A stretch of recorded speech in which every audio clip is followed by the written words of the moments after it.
So the theme for today's discussion is COVID and distance learning. I would like to extend my heartfelt thanks to all the esteemed panelists who willingly agreed to be a part of this discussion.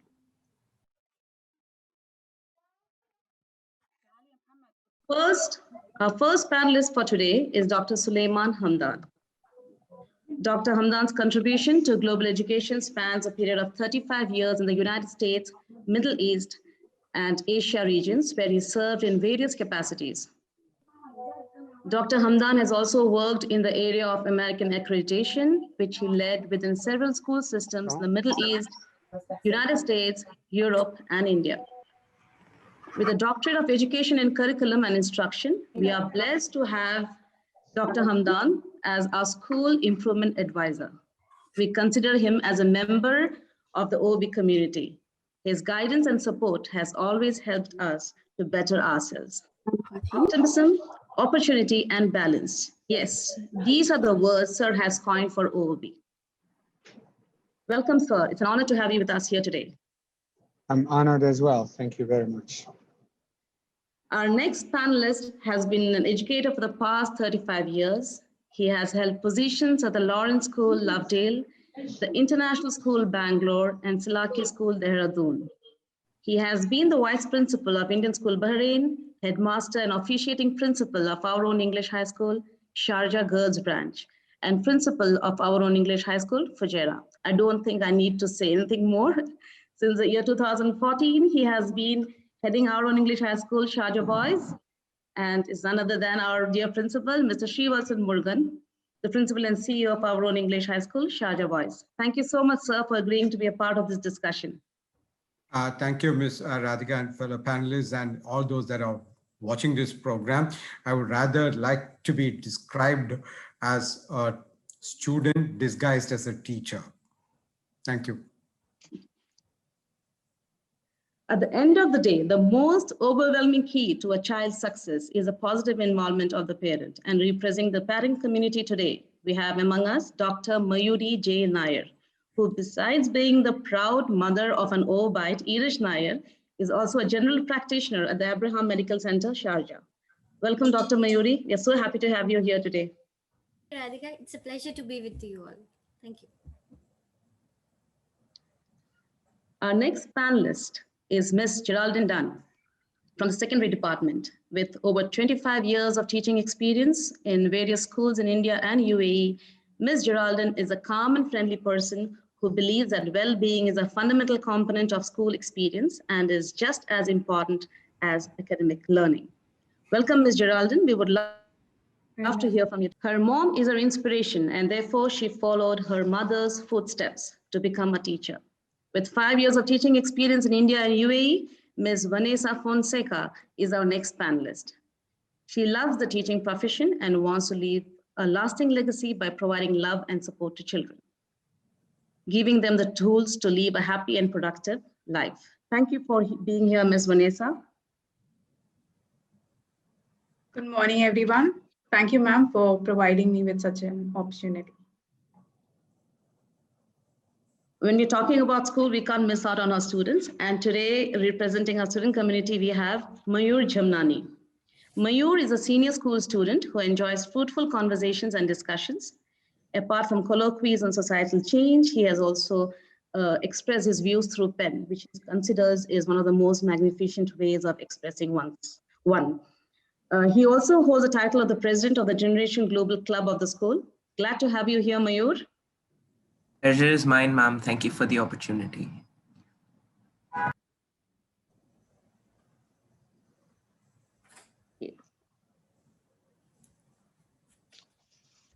Am I audible? I'm sorry, was I audible? Yes, Mayur, very much. Yep. Yes, you were. Our routines are changing as our lives are upheaved by the changes brought by COVID-19. We are now living the life termed as a new normal. Masks and gloves are a part of our attire. I still know that I just look out for different colors to match my dresses, whatever I'm wearing. So it's a part of our attire. Friendly gestures like handshakes and hugs are now replaced with elbow bumps and foot shakes. We have moved from chalk to e-learning, physical classroom to homeschooling. But was this transition from the old normal to the new normal that easy? The focus questions today would be, what has been the key challenges of switching from traditional learning to e-learning? And how has the pandemic affected the mental and emotional health of students? And how do we conquer the COVID's emotional contagion? We will begin the discussion with Dr. Hamdan. Sir, you have, as improvement advisor to many schools, you must have come across a myriad of challenges. If you could share with us your observation on what has been the key challenges of switching from traditional learning to e-learning. Thank you, Ms. Radhika. Greetings to you, and greeting to you, Brother Srivatsan, and to esteemed participants and panelists in this discussion. As an individual who has seen the transformation into distance learning as a result of the COVID-19, let me give you my perspective on some of the challenges that has been faced by some of our schools in Sharjah and the rest of the country. One of the major impediments has been the availability of the internet, and I think some of the panels would be able to speak to that. The availability of the internet and the cost of the internet may have been prohibitive for some families, as well as the availability of computers. And that presented challenges to families with limited income or families with a large number of kids, but limited number of computers, where students had to share computers. Families with a limited income that had to buy internet at the rate of approximately 400 dirham a month, which is quite an exorbitant amount of money compared to what families pay for internet in other parts of the world. So that's one challenge. And that required community organizations and schools and regulators to pull together to identify the resources for those families. Also, the COVID-19 presented difficulties for working families. Working families having to work outside the home, whereas their children have to remain at home to receive online instruction. Additionally, schools face difficulties. Schools have,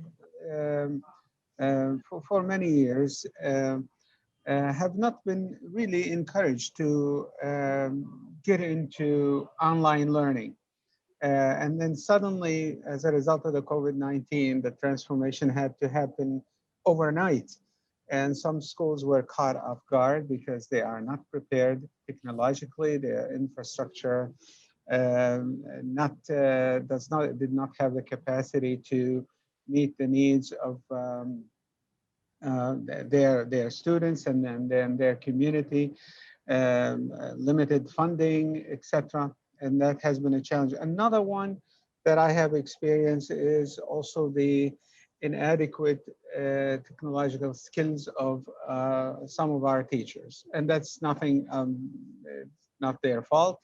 It's the nature of the system that they have been accustomed to, in which face-to-face instruction was the predominant mode of instructional delivery. So these are some of the challenges that that we have faced in regards to the implementation of online learning. And so that's in regards to the first question. So how is it going to be there? Should I go to the next question or wait for? So we'll wait for after we'll have this round, then we will go to the next question. Okay. Thank you so much, sir. That was really nice. Thank you. Some things we do know that some students were facing some difficulties with internet and other computer issues, but we didn't know that there were some organizations. I mean, it is really nice to know that organizations came in support to help these students. That is really nice. And yes, for working parents, that's I think Mayuri will be able to tell us, the parent representative will be able to tell us more on that, how she has dealt with. We next move on to our principal, sir. Sir, if you could tell us what has been your major challenges in the previous year.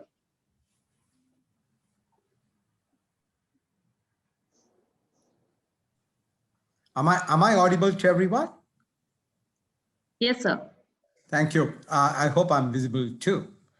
You know, yeah, Dr. Hamdan had beautifully expressed the kind of challenges that the schools across faced last March.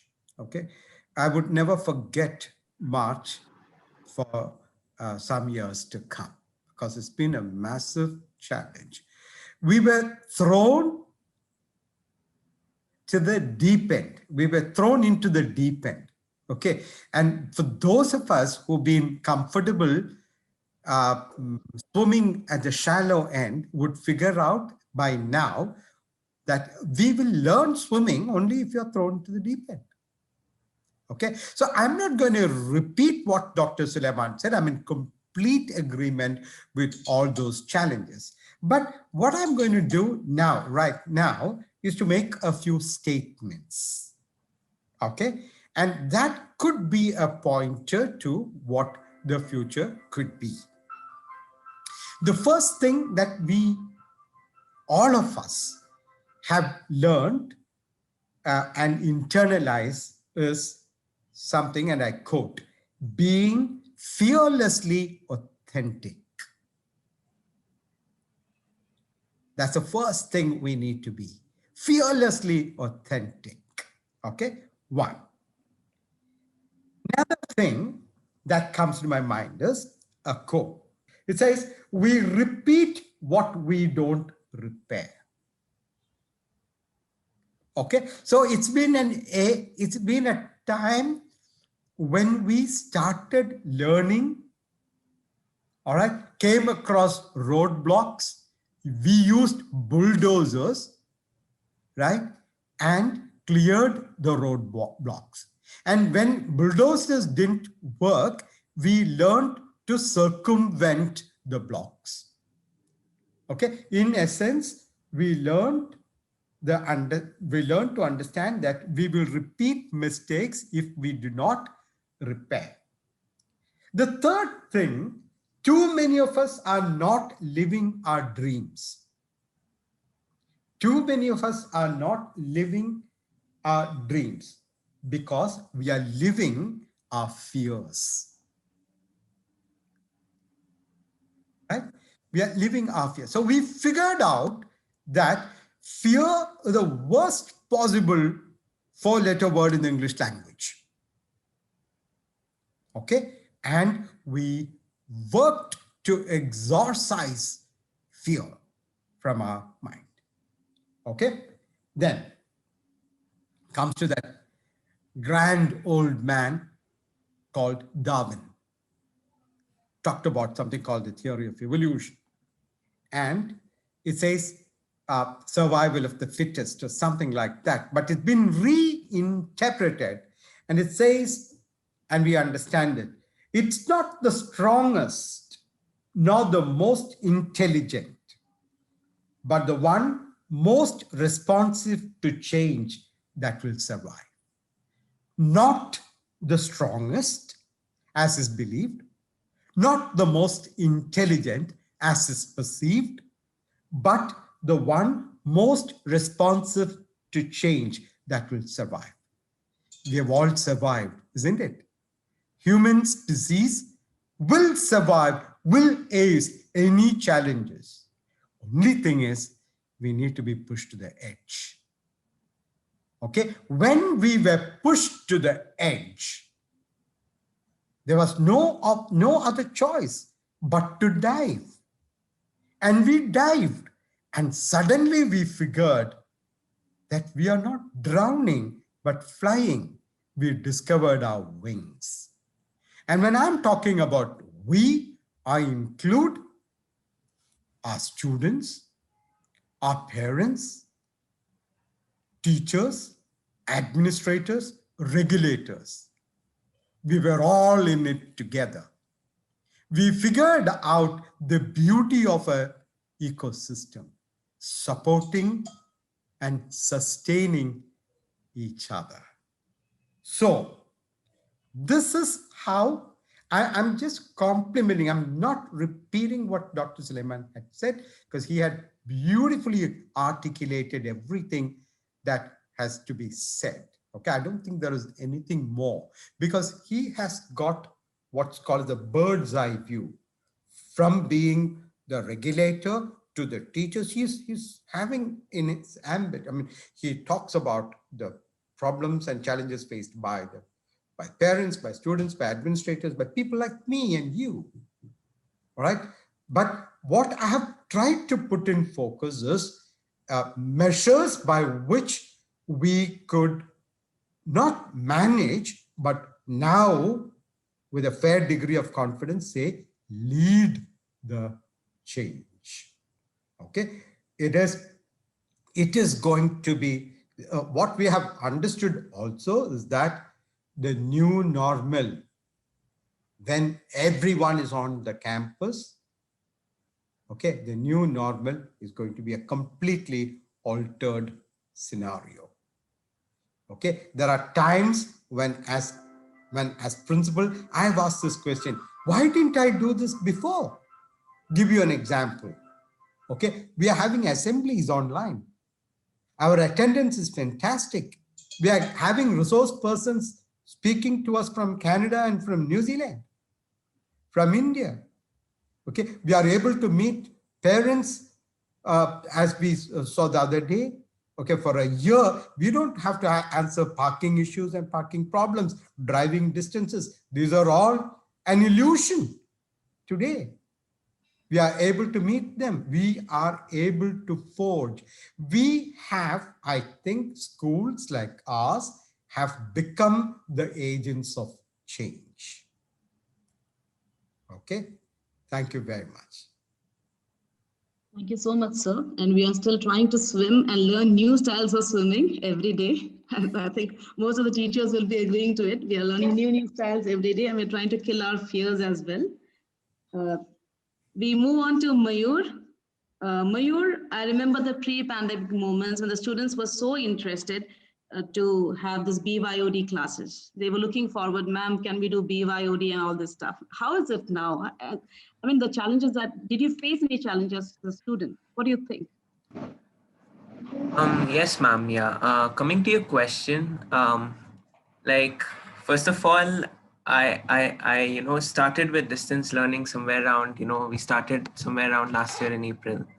And my parents were quite shocked seeing me in front of the screen for about 6 hours a day. And, they were never in the habit of seeing me, in front of the screen for so long. But then, given that the world was shut to a close, I was able to attend my classes risk-free. Like something like this was a miracle for most students, because we didn't expect, teachers to come, and especially mathematics, we didn't expect, the math teacher to come and solve problems on our screen. So it was something, sort of a miracle for most of the students. Well, I was reading the other day that the pandemic has cost the world around $16 trillion, but as the principal and Dr. Hamdan said, it has sparked something of a revolution in the education field. Like, I would quite believe this. And widespread access to education around the world has increased. But for me as a student, though distance learning can be a boon in so many ways, I feel it cannot, perhaps be the right substitute for in-person instruction. Because I feel social interaction, especially for me, I feel social interaction is the key for, my personal development, as a student. Once I interact with my peers and I interact with my teachers, I feel that, I've grown more, I've developed more.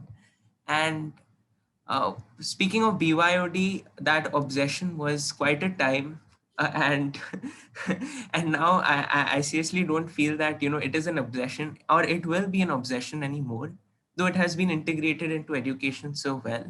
I don't believe it will be an obsession anymore because as I see it, the lack of sports and games, which we used to have daily, it has made me quite dull, even though many activities keep us engrossed in class, even though many things happen.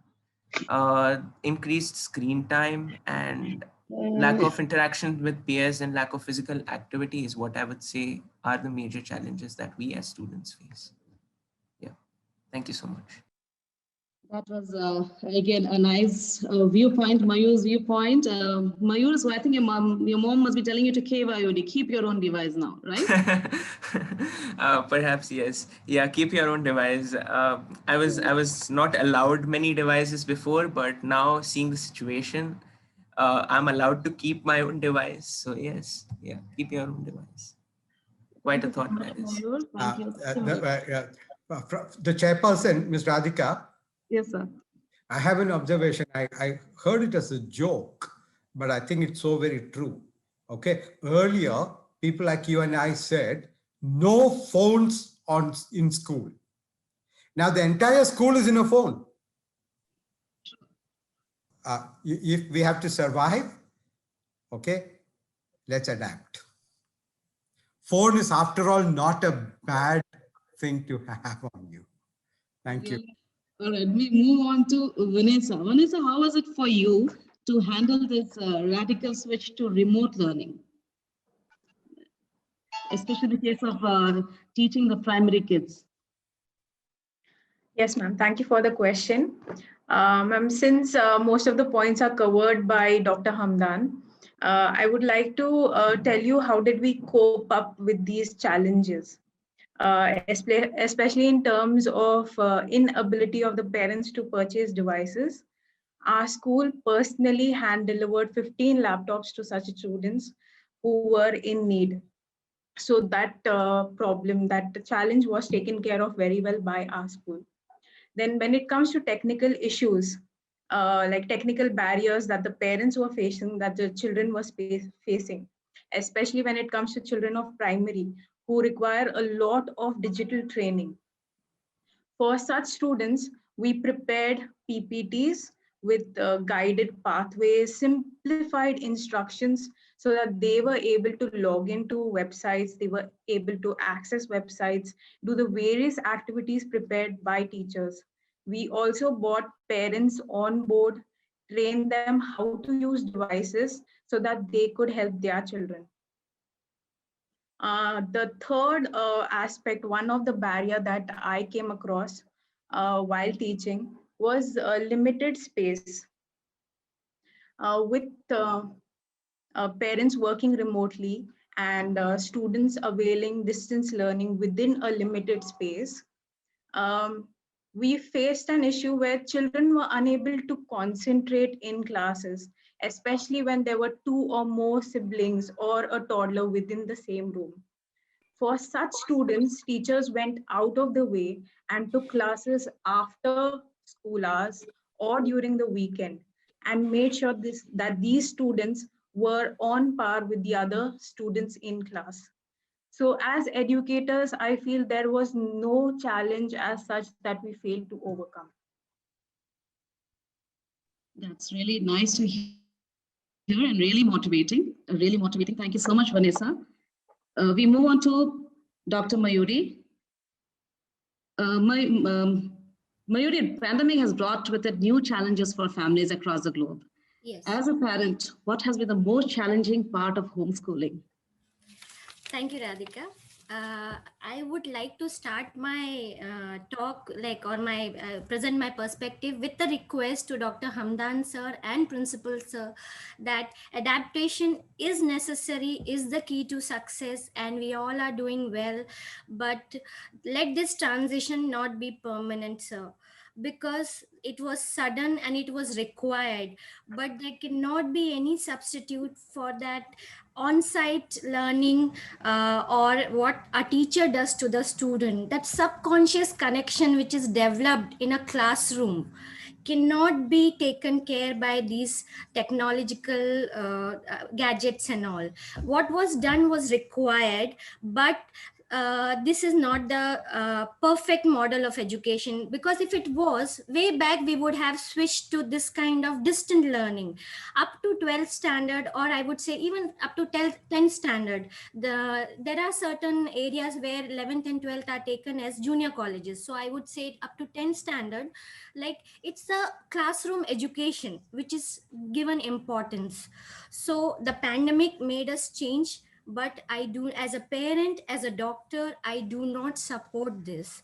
Coming to the challenges that I faced as a parent, as a working parent, I would say, to start with, provide my children, I have 2 children, with a separate working table with a proper connection, router, internet, everything, and to provide them with an audio as well as video privacy.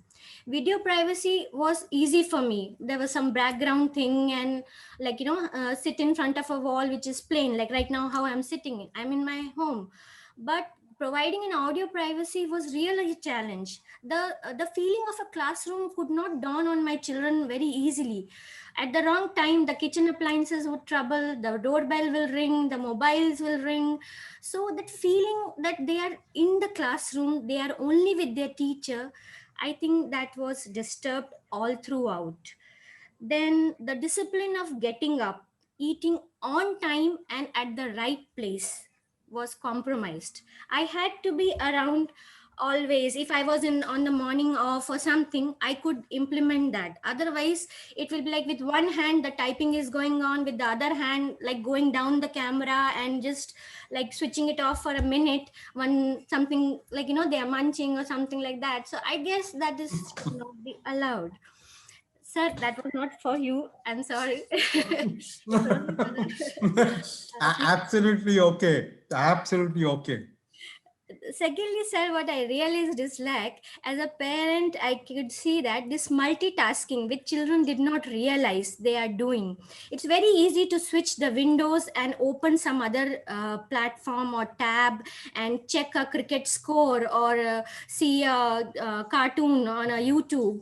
They feel they are in the class, they are listening to the teacher. But as a doctor, I can tell you, everything goes into short-term memory. They feel they are listening, they are knowing it, but when it will come to reproduce it, they will fail at it. It's very easy for me to check my WhatsApp when I'm in this panel, but I miss that time when I'm checking my WhatsApp, I'm missing on the salient points, what Dr. Hamdan would say, or what sir you would quote. So that I can realize at this age, but younger ones, even a 9th standard or 10th standard, will fail to. The temptation is so much, and they are not able to understand, and it keeps coming back to you. Somebody needs to remind them. So when they are with the teacher, these problems don't arise. Okay, momentarily their concentration, that will go haywire, or they'll have a lapse of it, but those experienced eyes, they will catch it. The body posture, the child is not with us, where are you, what are you thinking? The eyes of the laptop or any other device cannot do that, sir. I do not believe in that. Then the online glitches, the speed of the internet, the cost of the instruments, and changing. I mean, like, to start with, I thought I have a very good internet connection and with so much of speed and everything. But one fine day when my son was writing a science exam, suddenly it crashed and he was panicky. But thanks to the availability of teachers on the platforms like WhatsApp and all, they compromise their personal time and life for us. I immediately contacted the class teacher and I said, ma'am, believe us. And I was at home. Otherwise, how my son would have handled that? And then the class teacher came to our rescue and somehow we sorted it out. And the coming week, we went for a more expensive, with more speed, the router connection. We got another router fitted close to where my son is sitting, because I have 2 kids both in 2 different corners of the house, so that they don't have to always use the headphones. using a headphones, if you have more than 2 kids, that becomes necessary, because we all live in flats. It's not that we can have 10 rooms for 10 children. So that itself has got a lot of side effects. If you are using a headphone for say 6 hours at a day or 4 hours a day, it's not what I would recommend. Nobody recommends that. And we had articles and write-ups regarding that, how they are having this ear problems and other headache kind of things. Even migraine is being seen now in very younger people. So, and then there was no body movement. The mind was working, the hands are working. They will not get up for any small break. There will not be any interaction. They'll be just glued to the chair. And we are encouraging our children for this bad habit. I totally stand against it. Second, lastly, sir, I would like to say that the human interaction which is missing, because I look at education like a major chunk, say more than 50% comes from school and teachers. Only 25% around I would attribute to the books, but the major 25 to 30% comes from their peers. And that is these children, this generation is losing on. So these were the challenges that we faced. Thank you. Chairperson again. I don't know what the protocols are for speaking or to respond, but if I have your permission, I would like to respond. Please, sir. Can I? Yes, sir, please. Thank you, Doctor. Thank you, Doctor, for your inputs. Okay. As a means of clarifying some points that you've raised, none of us present here, and none of us that are involved with education, whether it's regulators or whether running organizations or parents, would like this to be a substitute for online classes. Nobody. Okay. The best is on-site. The on-site has been disrupted. What we call is disruption in education. Okay, so we are not saying that, okay, that the school is no longer a physical space. Okay, we're waiting for that. And as I'm talking to you, we have sent out a survey. Parents are free to send their children to schools. Okay, I hope everyone is brave enough to do that, because schools have done their very best in terms of following every possible protocol. Okay, I would like to invite n number of parents to come and see our school. Okay, in terms of physical distancing, in terms of educating our children towards sanitizing their hands, in terms of wearing masks, etc., etc. School is ready to receive students back in the campus. Okay, what we are talking about, given the context of the pandemic, when it was rife, post-vaccination schedules, post-confidence levels going up, post the time when we had the online classes, I think most schools are gearing up to receiving those students. Okay, we hope that you will choose to send Raj back to campus when we reopen on 11th. Definitely, definitely. Now, I'm not saying this as a person who's defending a system. No, none of us had any control on these things. But what we are talking about is, given the context, we had all these things. Now, in the new normal, things will not be the same as we had it. What is going to happen is, we will retain some of the fantastic lessons we had during the pandemic. That will be part of our learning, and that will shape the future. When Iraj goes to the university, virtual learning environment would be a reality. Yes, sir. Okay, it is already a reality in many universities. Okay, so the pandemic has pushed us into a future which we were refusing to see. All right, I can definitely tell you that physical contact with students, they need that emotional referencing. They need to see people. There's a lot of learning that's happening in the bus, in the classroom, on the sports field. Yes, sir. We cannot wait to have these boys back with us. Right, sir. Sir has already told whatever I had to speak. Few of the points he's already taken. I'm sorry. I normally steal everybody's points. Sorry. Like Mayur, even I am facing the same problem at home, even because they have something called incognito mode or something, and we don't know what they are doing. So the moment you come, the keyboard is at play. So they quickly change it. So something I can connect to there. Thank you so much, Mayuri. Moving on to Ms. Geraldine. Ms. Geraldine, it is said that teenagers have a very short attention span. Keeping this in view, how has it been for you when it comes to teaching the adolescents? What are the challenges that you faced? Pleasant morning to everyone. This is a period of growth, and growth is painful. Change is painful, but nothing is as painful as staying stuck to somewhere you don't belong. So we teachers were determined to take up challenges and change. The current context under the threat of the pandemic has caused series of transitions in the educational sector around the globe. And the year 2020 marks an indelible imprint on teachers, students, and parents as well. The traditional teaching and the traditional student body has been altered with the impact of the online teaching. Last year was my 24th year of teaching and my 24th first day of school. Actually, I felt a bit uncomfortable.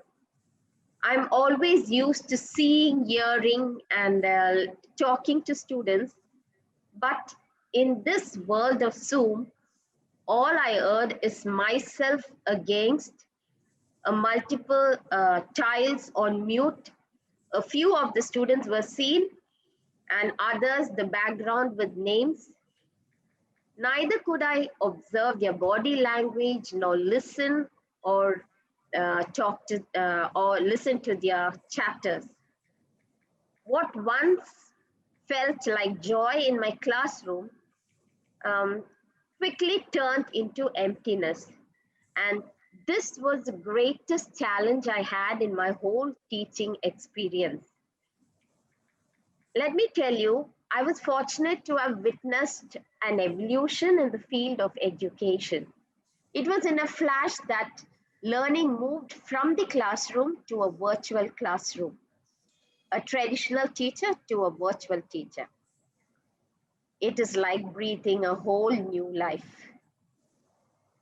The global pandemic has shined a harsh light on the vulnerabilities and challenges that the teaching fraternity faces. And on behalf of all the teachers, I would like to share my views on the challenges we faced. One among the first challenges faced by educators, it can be termed as neophobia, that is the fear of new things, and technophobia, the fear of technology. It was certainly uncomfortable with the new methods for the teachers of the last decade or those who were not really digital natives. Educators had to face a lot of adaptations. In a survey conducted, it was revealed that teachers suffered emotional exhaustion due to stress. The education industry has switched to online teaching and learning is made limitless. Now we understand that technology is the highest human art consumer. Personally speaking, I was a bit skeptic about how I was going to teach online. I was old school. Our students belong to the next generation, and dealing with them, we have to be prepared with innovative pedagogies, which truly is a dare. A lot of planning and effort is put in to make the classes really interesting, because Teaching a set of passive students is not a very easy task. We should cater to the wants of all the learners and make our classrooms interactive. And I'm being frank when I say I haven't had much time off since the lockdown because the requirements were high with deadlines to meet. We teachers became multitasked. And the things we thought to be impossible have proven to be possible. Another thought of concern is the level of engagement of the students. Teaching these digital natives is a great task. But remember, there is no need to doubt about their understanding and learning if animated videos or PPTs and game-based education and activities are included. Some other challenges that we faced, that was mainly at the initial stages. Students were logging in with fake names and sometimes kicking others out. And many students hesitate to switch on the cameras. Conducting online classes for a group of youngsters requires a strict discipline, patience, and a lot of energy. But the timely intervention of the IT department of our school, we have found solutions to many of our problems. Not having a suitable environment to teach is another problem.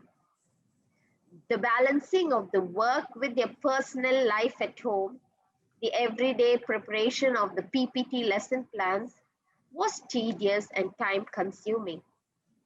But I must confess, facing these experiences optimistically and in the best way we can, we have begun a second inning as a teacher. And as Sir was saying, the final challenge that we have to face is yet to come. Is education going to be the same way for the next 5 to 10 years, or will there be a change, or are we going back? At this point, I remember a quote by our principal sir in a meeting at the beginning of our academic year. He said, "Life isn't about waiting for the storm to pass. It's about learning how to dance in the rain." Yes, sir. We teachers at the OOB are a group of people who are adventurous and ready to cross any limits to achieve our goal. And as you said, we are ready to fly and fly because for us, sky is the limit. Thank you very much, sir. Thank you to all. Excellent. I think you have all, Geraldine ma'am, you have already given all the inputs, whatever you wanted to speak, you just spoke it out today.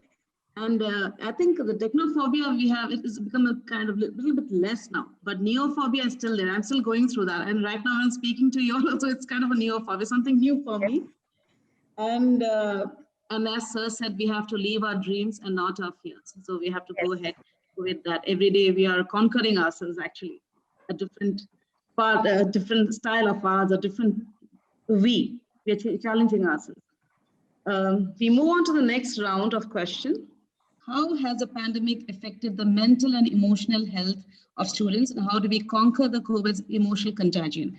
The COVID-19 impact has brought mental and emotional health back into spotlight. Most of us aren't wired to tolerate uncertainty and disruption. So in this round of discussion, we'll be basically focusing on the mental and emotional health of students. According to your own experiences and perspectives, we will begin with Geraldine ma'am. We will start with you this time. Is it fine? Yes, yes, Radhika ma'am. We'll begin with you. Yes. All right, please start. Okay, good morning once again. Let me begin with a quote by Kate Middleton. "A child's mental health is just as important as their physical health and deserves the same quality of support." In a world so upside down, the virus is taking a toll on young minds' mental health. This lockdown has brought about a sense of fear and anxiety among the youngsters. One of the principal measures taken during this time is the closure of the schools. And this shuttering of the students is not just from classrooms, friends, and extracurricular activities. It is cut off them from the school staff members whose open doors and compassionate advice help them build self-esteem and navigate the pressures of adolescence and cope up with their trauma. Because the teachers and friends were a solace to whom they could go and tell all their problems. And presently, as teachers, we are in regular contact with the students, and therefore we play a critical role in the promotion of psychological well-being among them. We should be able to explain to the students about the need to act with responsibility during this pandemic. I think we should have virtual workshops with life skills related to coping in stress, and the teachers need to interact with parents and get feedback about their children.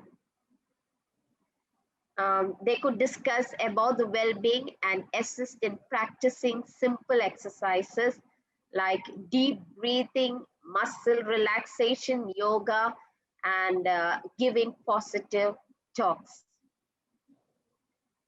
Conducting creative online academic and non-academic sessions like what our school does is will surely break the monotony of the online classes. Many countries, we have laid down many strict quarantine policies, and this in turn has separated children from their parents, and these children who are in isolation require special attention, being away from their primary caregivers, and this could affect their mental health. Students can sometimes become aggressive. I know a few cases where some students have become aggressive. So rather than getting angry with them, it's always good to talk about their good behavior and tell them more about the options regarding what they should do and not what they shouldn't do. And give them praises and reinforcements, motivate the students. Talking about emotional contagion, it's a form of social influence where the individuals tend to express and feel what they see and hear around. At present, the feeling of fear and grief is an emotional contagion to these young students. It is not just to young students, even to the older ones. When someone tells you something with a big smile, like for example, that she has passed an important test, you smile and you feel happy. But on the other hand, a friend tells you that she lost her certificates and she looks sad, immediately you also become depressed and sad. So we should act according to our emotional expressions and emotional state. And we should make the students understand that we validate their feelings and then be direct about how we can work together to make the situation bearable. We should be a support to the students. And mindfulness teaches students to tune into their emotions and feel relaxed and focused, rather than be carried away by the things around them. And a request to my dear colleagues, let us, by our words and action, instill confidence in our boys' minds and assure that we care for them. I know that all of you are doing the same thing because the teachers are always there at the side of students to guide them and to help them and to support them. Hope we will carry on assuring and instilling confidence in our boys' mind. Thank you very much. Positive feedback is something that is quite important. I mean, the students sometimes look forward when they will get that and when the teacher is going to tell them that they've done a good job. That's something very, very important. I think we are all practicing that. And when you're talking about well-being sessions, we did have a few well-being sessions in our school as well, where we tried to help the students. But then again, technology is a challenge.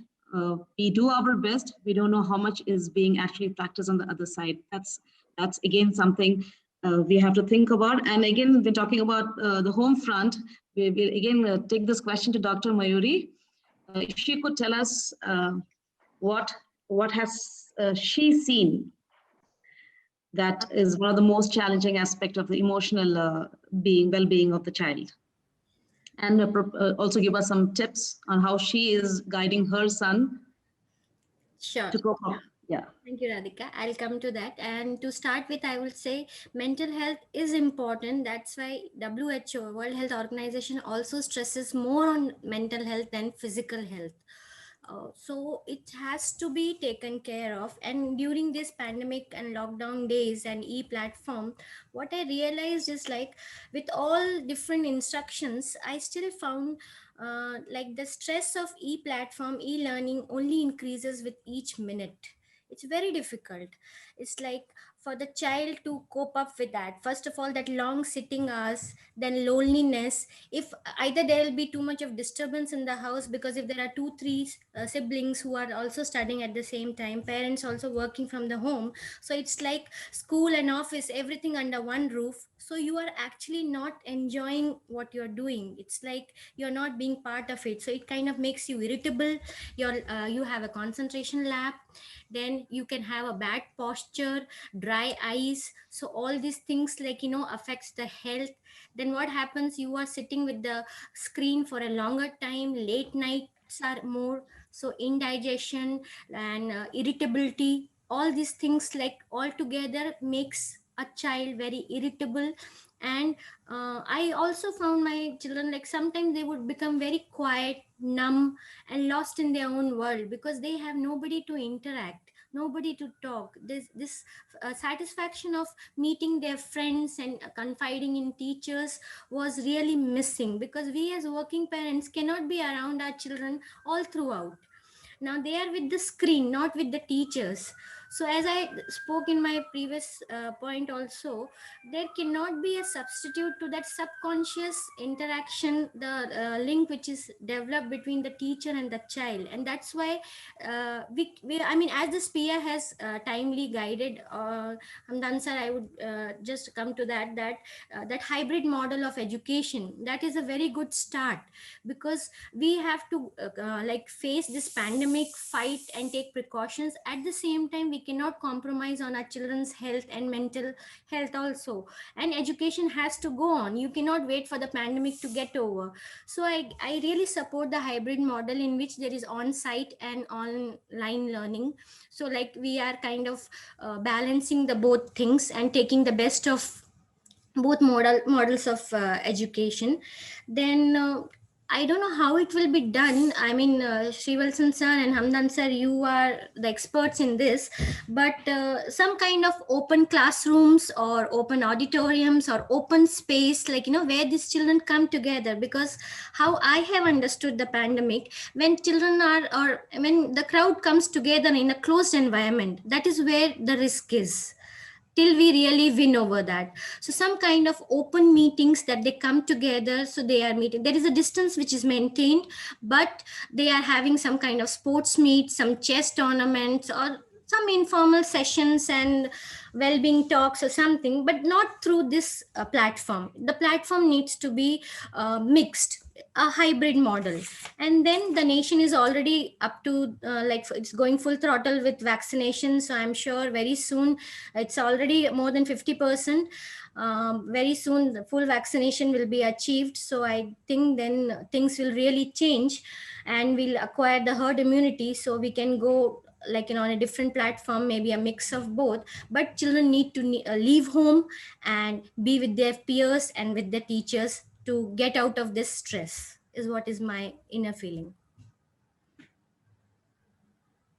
Let's pray things are better and we get back to our physical classrooms. Yes. And let's hope the hybrid learning classes are successful. That's what we can do as of now. And we are also looking forward to see our students back into the campus. Looking forward to it. Let's hope. Moving on to Vanessa. Miss Vanessa, we have got a rough idea about what the teenagers are facing emotionally. How would you just tell us about your inputs? Do you think the primary students are also facing the same kind of challenges as the adolescents, or there is a change in there? Are they happy to be at home? Because most of them would not like to come to school. They would like to go, they're getting more time to sleep at home rather than coming to school. So how is it different there, or is it the same? Yes, definitely the pandemic has taken a toll over the mental health of the younger students as well.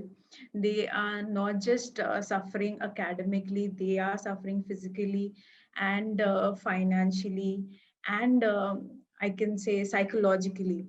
There are students, these young students are watching their parents stress over economic employment losses, while for some students, their life changed dramatically as they had to migrate to their home countries and adjust to completely new living circumstances. Some are separated from their families as one parent is working here and they are back in India, or they are here and parent is back in wherever home country they belong to. So yes, it has taken a toll on their mental health. Now, how can we conquer the COVID's emotional contagion? I feel the best way is to teach or build resiliency among students to help them face or prepare them for uncertainty. Building resiliency among students helps them overcome these obstacles more easily and helps them be prepared or deal with stressful situations, anxiety related disorders, and so on. At our level, we tried our best to build resiliency, build empathy amongst our students. We made sure in our day-to-day teaching and learning, we ensured that our students appreciate the little things that they have, the people that they have in their lives. Simple things like preparing appreciation cards for their parents, for their teachers, for the frontline workers. We ensured that we teach students to be empathetic towards one another, make them more tolerant, accepting towards one another, help their peers in times of need. We also had this We Care Day, wherein students prepared a goodie bag with all the essential items and then they gave it to the people in need. We had Life Skills Day. When we talk about the mental health of students, we ensured that during the vacation, students could not travel. So we arranged virtual field trips for them. We arranged virtual picnics for them. We had daily Happy Five sessions, wherein after school hours, students can spend time talking to one another, interact with one another, share their joys and happiness, show off their talents, and they could also just simple things that they prepare at home, maybe a car made out of Lego or their art and craft. They were displaying all of that, talking to one another, and we ensured that our students had a smile on their face. We tried our best to make sure that this pandemic doesn't affect the children's mental health as much as in we try to make sure that it doesn't affect them too much. Yes, so talking about happy department, we also had during the vacation, we had keeping in touch programs also, where we were communicating with the students to see all of them are keeping mentally and emotionally well. That's right, ma'am. Moving to Mayur. Now, Mayur, we are a set of students in this particular age, 9, 10, 11. It's a set of students like you. It's like the adamant age. No matter whatever you try, we are not going to change. It goes sometimes it goes like that. I would like to hear from you, Mayur. How has the year been so far for the students, and how have you managed to keep yourself calm and composed during this time? And have you seen any of your friends in particular whom you, without mention of names, of course, going through a challenging period or something like that? Like, I'll be honest with the panel. I've been speaking to many of my friends from grade 10 or right now, when I was in grade 11. So grade 11 has gone virtually now. Now, right now, I'm in grade 12. And it's like more than 60% of the people I've spoken to, and this is a dark truth, I'm telling you, more than 60% of the people I've spoken to who are of my age right now are anxious or are scared or are low on confidence or maybe are depressed. And fact of the matter is that it's like, I'm talking about students from different schools, and we like students face anxiety issues because of lack of interaction. Like, the point is that we can't confide in people. The point is that as adolescents, we need people to speak to, we need people to share our feelings with, we need people, who appreciate us or maybe boost our confidence. And sometimes, I would be really thankful to my teachers, many of them sitting here too, and they have helped me quite a lot, in boosting my confidence, especially the chairperson here and the other teachers as well. And like making me feel comfortable with things around me. But I can see many students around the corner, many of my cousins who are of the same age, who are not studying in the school, who are in different countries right now. uh, Many families I know are facing economic situations which, may God forbid, they shouldn't and all that. But then that is having a lot of effect on students, on people of my age. I feel that it's like it's very difficult. And how do we conquer the contagion? How do we face this mental challenge? The problem is that students, right now are not able to express themselves, are not able to display their talents, and are not able to speak to their peers and not stay confident.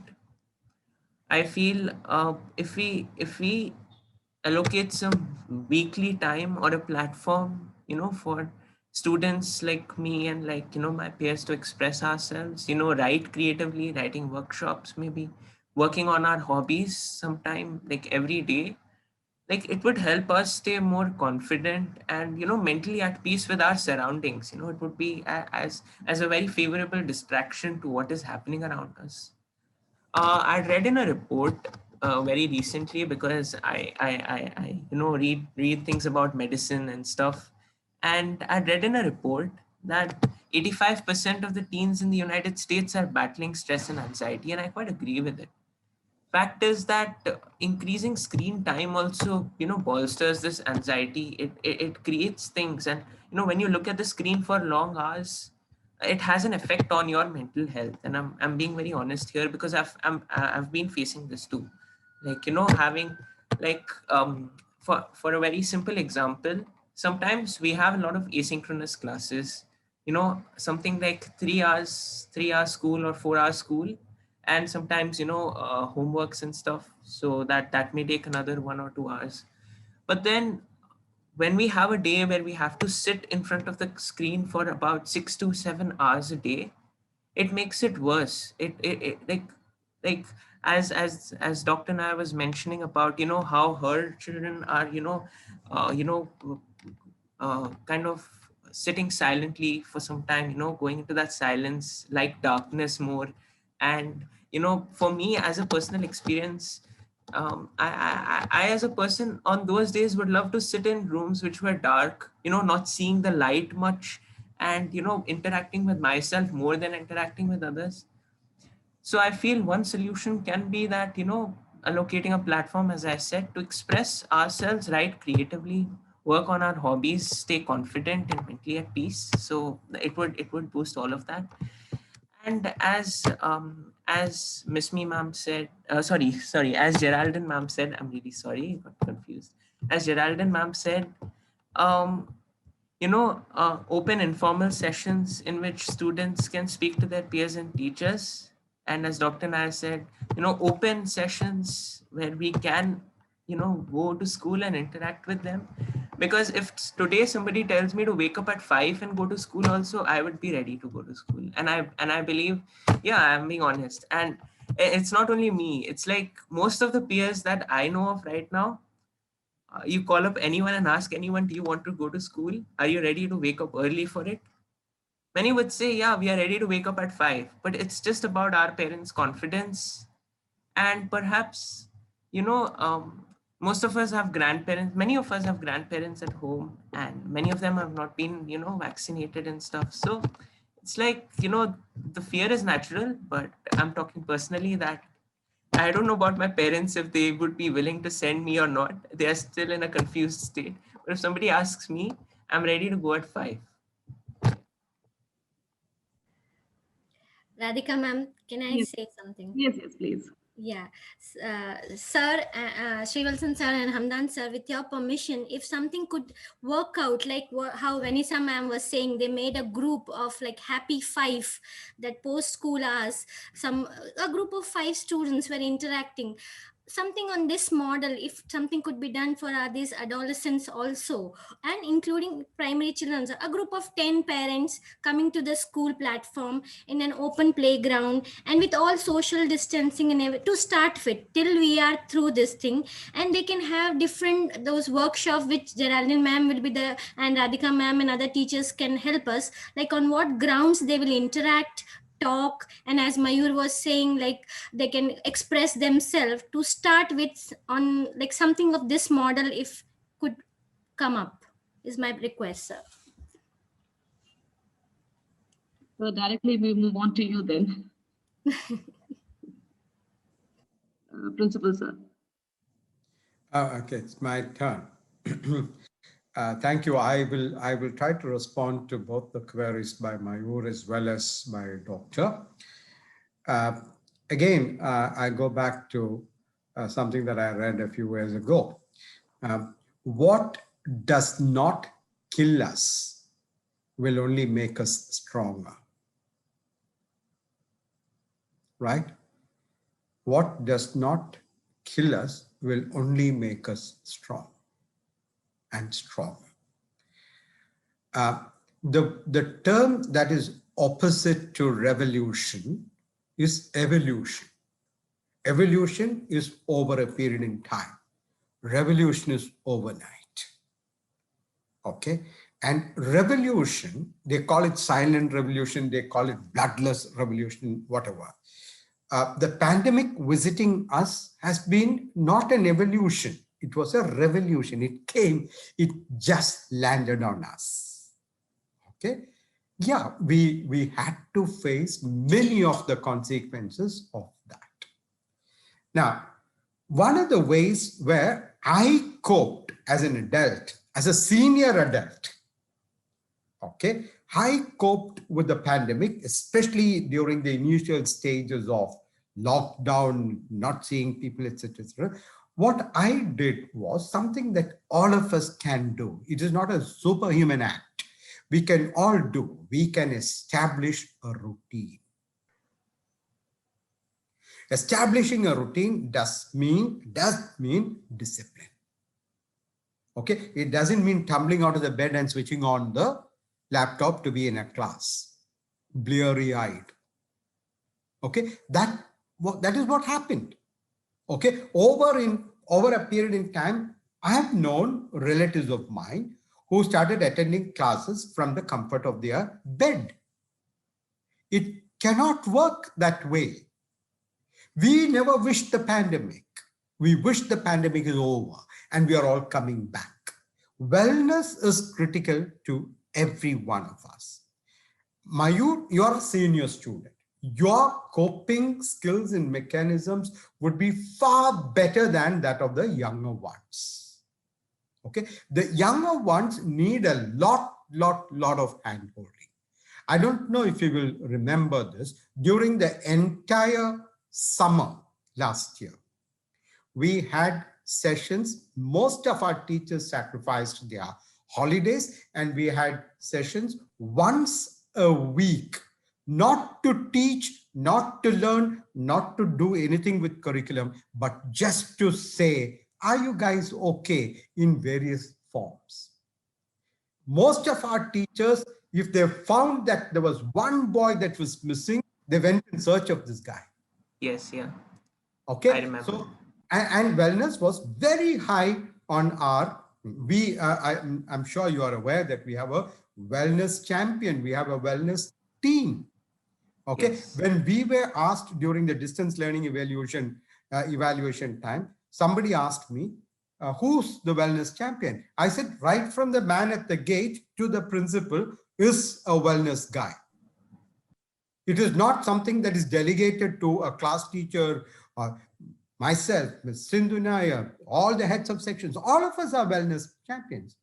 Well, we are in charge of our own wellness as well as the wellness of our wards. Now, there are aspects which are beyond us.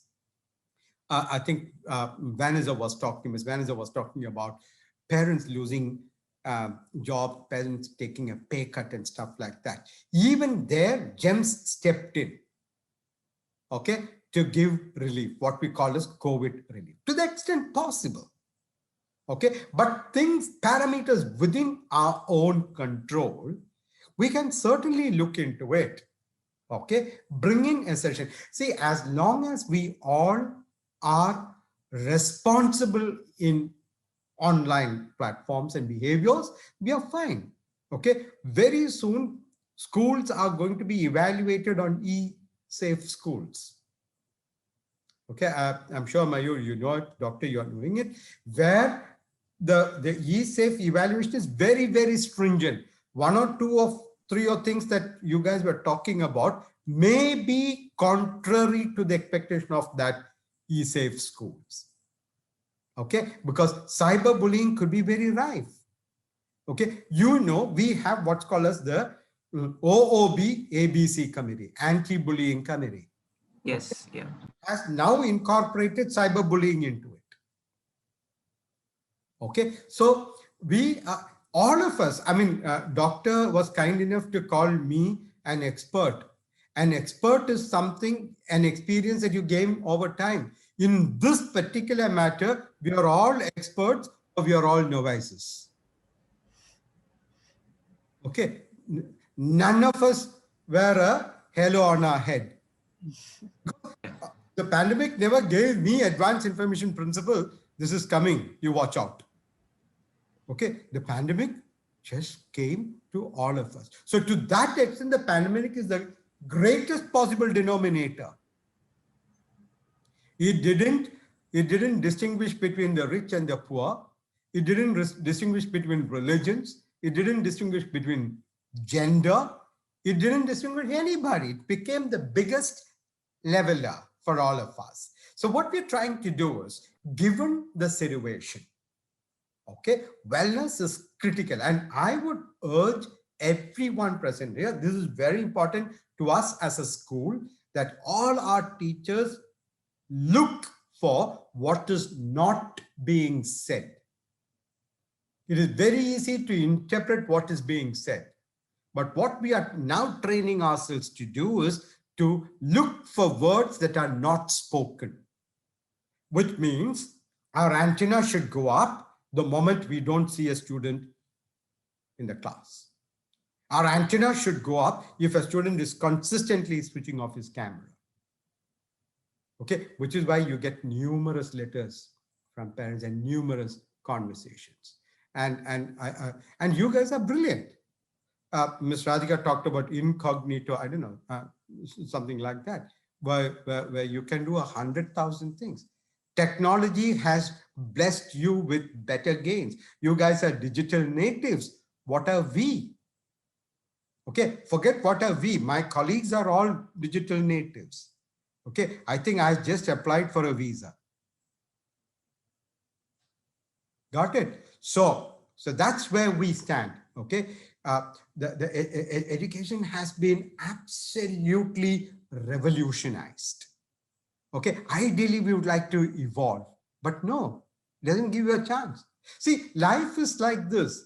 Life will always give you the examination first and then tell you what the curriculum is. Okay, that is where I say we will repeat what we don't repair. Many of the feedback that has come from parents, from students, from teachers, from the communities, from experts, etc., we have imbibed, we're trying to incorporate, we are trying to do what we can.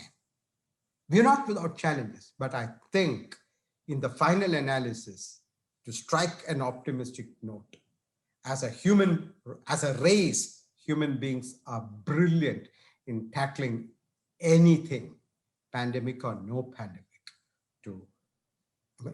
100 years ago, the Spanish flu taught us that. We are better off today. Okay, 100 years from now, your great-grandchildren will be talking about something called a coronavirus or something. Okay, those of you keeping journals about these brilliant days will benefit by writing a paper at that time. Thank you so much for this opportunity. Thank you, sir. And Mayur, part of the problems are a part of growing up. Part of growing up we have to tackle. We all went through this stage. Anxiety, depression was even, whether it is COVID or not, we also went through. So it's something we have to deal with. Yes, ma'am, just 1 second. A small justification to what I just said. I'm quite, glad that, I've got teachers, I've got good teachers, and I've got mentors who actually, counsel us, who actually speak to us, many of my friends and all that.